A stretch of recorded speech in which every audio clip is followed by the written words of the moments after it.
आइए अब जानते हैं मीर रज़ा केस में अहम इंकशाफात, और उसके लिए हमें वंस अगेन ज्वाइन किया है आतिफ, क्राइम रिपोर्टर GNN ने। अस्सलाम वालेकुम आतिफ, आप हमें सुन सकते हैं?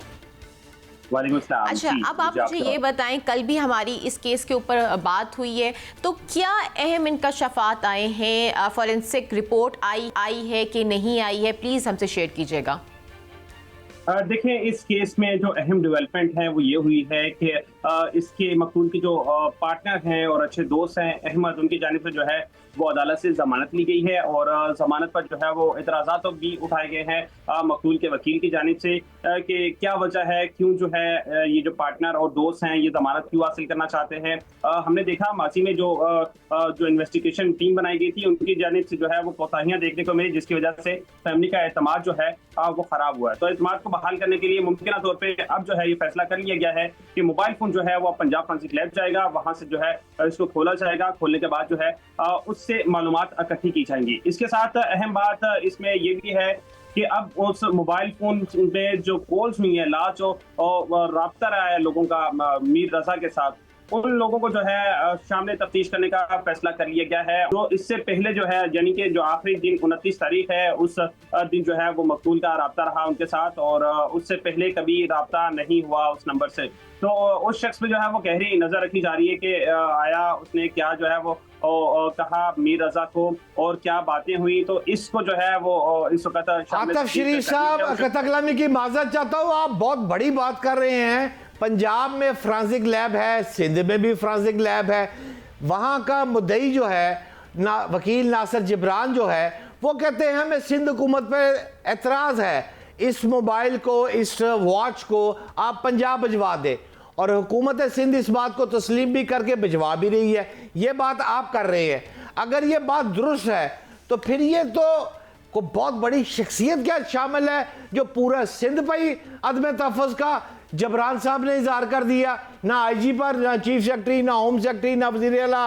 ये क्या हो रहा है? कौन है बीच में जो इस लेवल पर खेल चला गया है? क्यों गया है?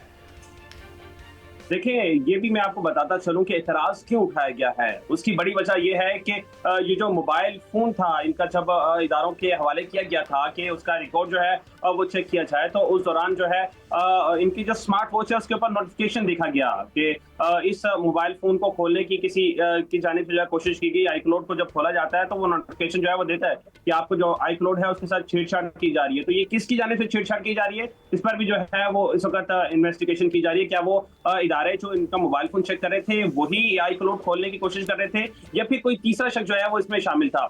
इसके साथ अहम बात, एक बड़ी खबर है जो मैं अपने नाज़रीन को बताता चलूं, तो ये भी सामने आई कि अब जो हमारे ज़राए ने तस्दीक की है तो कातिल कोई एक शख्स नहीं है, कातिल जो है वो ज्यादा है। क्योंकि जिस तरह से मीर रजा की बॉडी पर तशद्दुद किया गया, जो इब्तदाई जो मेडिकल रिपोर्ट आई है वो जो बताती है कि जिस तरह से बुरी तरह मीर रजा को मारा गया है, तो कोई एक शख्स का काम नहीं है, इसमें ज्यादा लोग इन्वॉल्व हैं। इसमें हमने देखा जो डॉक्टर थे जिन्होंने पहला मेडिकल रिपोर्ट तैयार की थी उनको भी मुअत्तल कर दिया गया है। इसके साथ ये जो तादाद है ये बढ़ सकती है, जो मजीद लोग हैं उनको भी शामिल तफ्तीश किया जा सकता है। ये जो मीर रजा है ये जिस थाने की हदूद से मिसिंग हुए थे, जहाँ इनका मुकदमा दर्ज किया गया था मिसिंग का, उस जो पुलिस अफसर है उस थाने के जो SHO हैं उनको भी शामिल तफ्तीश कर लिया गया है। उनसे भी जो है वो इंक्वायरी की जा रही है, उनसे भी पूछा जा रहा है कि आप बहुत बहुत शुक्रिया आतिफ अपडेट करने के लिए।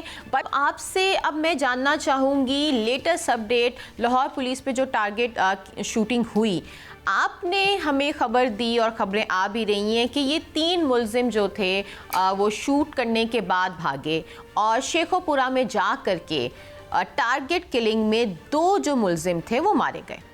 अब हम बात करते हैं तीसरे की कि तीसरे की क्या अपडेट है, क्या अभी भी वो हिरासत में है या वो कत्ल कर दिए गए हैं? क्या बताएंगे आप, खबरें बताएं। देखिए फराह हाशमी साहिबा, लाहौर में वारदात हुई, एक सब इंस्पेक्टर, एक कांस्टेबल जाँ बहक हो गया। उसके बाद वो तीनों मुल्ज़म, उनकी फुटेज मंजर-ए-आम पे आ गई, पेट्रोल पंप पर फायरिंग करते हुए भी देखा गया। फिर वो स्कीम मोड़ पर गए, फिर वहाँ से वो एक गाड़ी को लेते हैं, MCL की गाड़ी है, उसके ऊपर हूटर लगा हुआ है, शेखुपुरा तक जाती है। रास्ते में दूसरी गाड़ी भी लेती हैं, बिलाखिर शेखुपुरा मकाम पर जाकर उनकी क्रॉस फायरिंग हो जाती है। क्रॉस फायरिंग के ऊपर बाप और बेटा दोनों जाँ बहक हो गए।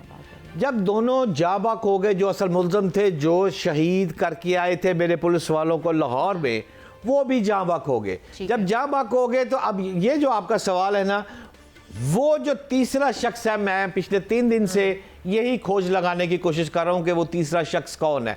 मेरी इत्तलात के मुताबिक बड़ी बात कर रहा हूं, मेरी इंफॉर्मेशन जो एक पुलिस अफसर ने मुझे दी है, और पुलिस इस चीज़ पे तफ्तीश कर रही है कि वो जो तीसरा शख्स है वो दामाद है। दामाद है? जी हाँ, फिजान भट्ट का बहनोई है रेहान। जो फिजान भट्ट पहले मरा था, रेहान अपने बाप के साथ मरा था। इनकी एक बहन है जो शेखुपुरे में मदरसे में पढ़ती है, मानूर। मानूर का जो हस्बैंड है वो जनाब टारगेट किलर, उसके 2 नाम आ रहे हैं, एक तारक खान भी उसका नाम सामने आ रहा है। वो यहाँ से आपने देखा होगा फायरिंग तारक खान भी साथ कर रहा है। जी बिल्कुल, अपने साले के साथ, अपने ससुर के साथ, यू रिमेंबर जी। वो मारने के बाद जब वहां जाता है तो ये दोनों अब जुदा हो रहे हैं। कौन? बाप और बेटा। और जो दामाद है वो अपनी बीवी को पिक करता है, और वो रफू चक्कर हो गया। अब मैं आपको ये खबर दे रहा हूं कि आने वाले दिनों में बहुत बड़ी एक ब्रेकिंग आएगी, जिसमें ये आएगा कि मानूर अपने हस्बैंड के साथ या तो गिरफ्तार हो गई या साथी छुड़ा कर ले गए। साथी छुड़ा कर ले गए, ये भी पॉसिबिलिटी आप कह रहे हैं, या छुड़ा के ले चुके हैं? नहीं, अभी तक नहीं। अभी तक पुलिस ने काम है। मेरी इंफॉर्मेशन के मुताबिक बहुत सारे दोस्त हैं, बाप कह रहे हैं कि जनाब मानूर गिरफ्तार है, उसका हस्बैंड गिरफ्तार है। जो मेरी तहकीक और तफ्तीश है इसके मुताबिक तीसरा साथी ताहाल मफरूर है। जिस घर, आप गौर कर लेना, छोटी सी मैं 1 मिनट की एग्जांपल देता हूँ। 3 अफराद एक घर में, उस घर में जाकर घुस जाते हैं, दरवाजा तोड़कर अंदर। उस घर के अंदर एक खातून है, 3 बच्चे हैं। पुलिस आ जाती है, पुलिस फायरिंग करती है, क्रॉस फायरिंग होती है। अगर क्रॉस फायरिंग होती है तो उस मौके पर 2 बाप और बेटा जाँ बकोगे। अच्छा, तीनों बच्चे और खातून को इन मरने वालों ने नहीं मारा, ठीक है, ये इनका पॉजिटिव पहलू है। अच्छा, एक बात। दूसरी बात, अगर तीसरा बंदा साथ होता, या तो वो हिरासत में आता या मारा जाता। इसका मतलब ये है कि ना वो हिरासत में आया, ना वो मारा गया। कौन? दामाद। अगर दामाद नहीं था तो इसका मतलब ये है कि उस मौके पर 2 ही अफराद थे। तीसरा शख्स जो है वो अपनी बेगम को मदरसे से लेकर मानूर को लेकर रफू चक्कर हो गया। Family he I think crime में इन्वॉल्व है।